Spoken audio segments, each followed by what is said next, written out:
Salam, selamat pagi Bapak Ibu, saudara-saudara yang dikasihi Tuhan dimanapun berada. Kita patut bersyukur kepada Tuhan di mana Dia telah menjaga, memelihara dan memberkati kita melewati malam yang gelap dalam istirahat kita masing-masing. Hari ini kita kembali menerima anugerah kehidupan yang daripada Tuhan.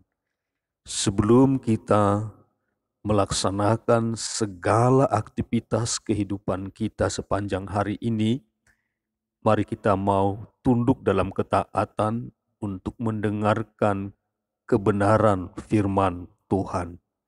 Kita bersatu di dalam doa.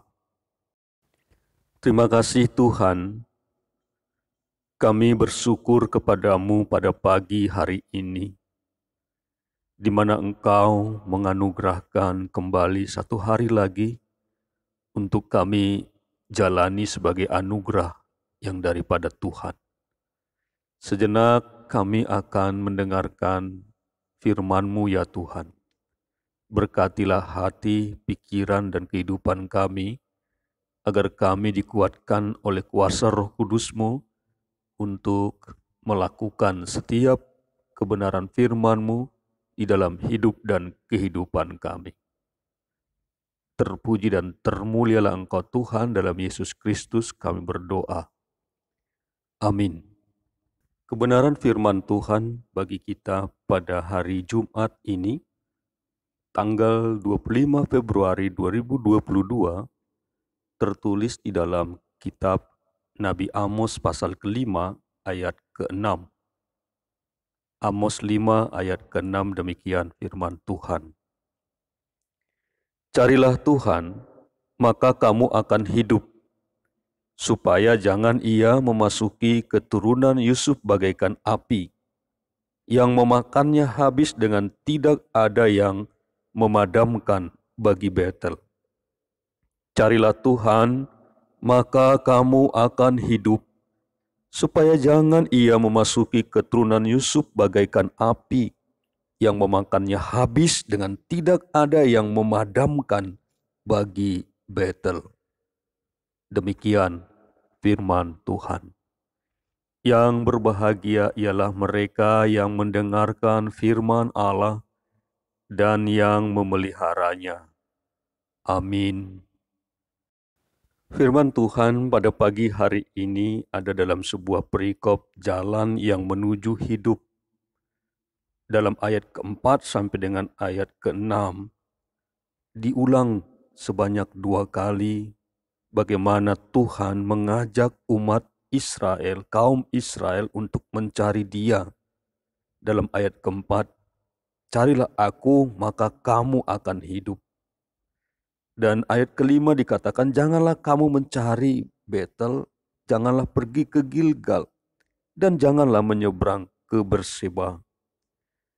Karena itu kita ada di dalam ayat yang ke-6 ini, carilah Tuhan, maka kamu akan hidup.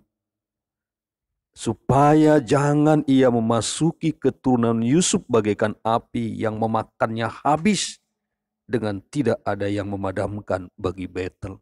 Ini sebuah peringatan akan datangnya hukuman yang tidak dapat lagi ditunda-tunda jika kita terus menunda untuk datang mencari Tuhan dengan segenap hidup kita.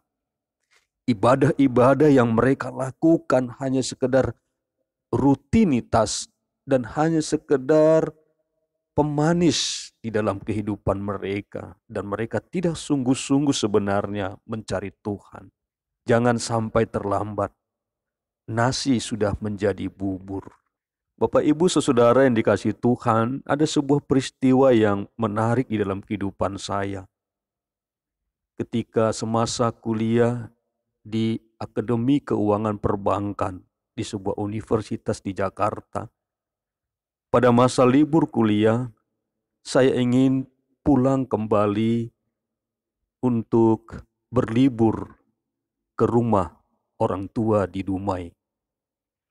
Dari Jakarta, saya sudah menetapkan hari dengan membeli sebuah tiket kapal laut yang menuju ke pelabuhan Dumai.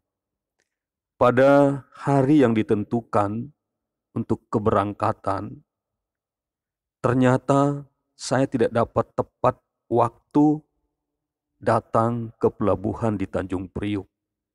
Ketika saya masih berada jauh dari pelabuhan, kapal yang harusnya membawa saya ke pelabuhan di Dumai ternyata sudah berangkat. Akhirnya tiket tersebut tidak dapat saya pergunakan. Bahkan saya harus menunggu beberapa waktu lamanya jadwal kapal laut akan berangkat kembali menuju ke Dumai. Kira-kira 2 minggu ke depan. Apa yang ingin saya bagikan kepada kita melalui renungan pada pagi hari ini? Bahwa ketika kita menunda-nunda dan ketika kita tidak datang tepat pada waktunya ke hadapan Tuhan, maka semuanya akan sia-sia. Maka kita akan mendapatkan sebuah penghukuman, dikatakan di sini, supaya jangan ia Tuhan memasuki keturunan Yusuf bagaikan api. Amarah Tuhan akan membakar habis dengan tidak ada yang dapat memadamkan. Ritus-ritus agama sekalipun tidak akan dapat memadamkan amarah Tuhan. Memadamkan bagi Betel, katanya tadi dalam ayat ke-6 terakhir ini. Karena itu Bapak Ibu Saudara yang dikasihi Tuhan, jangan penyesalan datang terlambat. Hari ini, pagi ini kita diingatkan kembali untuk terus dan tidak jemu-jemu, bahkan tidak menunda-nunda untuk mencari Tuhan dalam kehidupan kita dengan sungguh-sungguh. Jangan tunda karena berbagai alasan, masih muda, belum bekerja, belum menikah, belum diberkati A, B, C, dan lain sebagainya. Saat ini adalah waktu-waktu yang Tuhan inginkan kita boleh sungguh-sungguh terus-menerus mencari Tuhan di dalam hidup dan kehidupan kita. Carilah Dia, maka kamu akan hidup. Bukan hidup di dunia ini saja, tetapi hidup yang selama-lamanya. Tuhan menyertai kita dalam pencarian kita dalam berbagai bentuk cara yang kita pergunakan. Tetaplah taat dan setia. Terima kasih Bapa dalam surga, kami bersyukur pada pagi hari ini kami kembali diingatkan oleh firman-Mu. Agar kami terus-menerus dan tidak jemu-jemunya pantang menyerah untuk mencari Tuhan. Inilah waktunya kami ingin datang kepadamu. Jangan biarkan kami menunda dan mencari-cari alasan untuk kami tidak datang kepadamu, untuk tidak mencari Tuhan dalam masa-masa hidup kami. Sertai dan temanilah kami ya Tuhan dengan kuasa Roh Kudus-Mu, agar pencarian kami sungguh-sungguh menemukan kerajaan Tuhan dan kebenarannya. Sebagaimana firman-Mu dalam Matius 6 ayat 33. Carilah dahulu kerajaan Allah dan kebenarannya. Untuk itulah kami datang setiap hari dalam ketaatan mendengarkan sabda-Mu. Dalam Yesus Kristus kami berdoa. Amin. Selamat pagi, sampai berjumpa.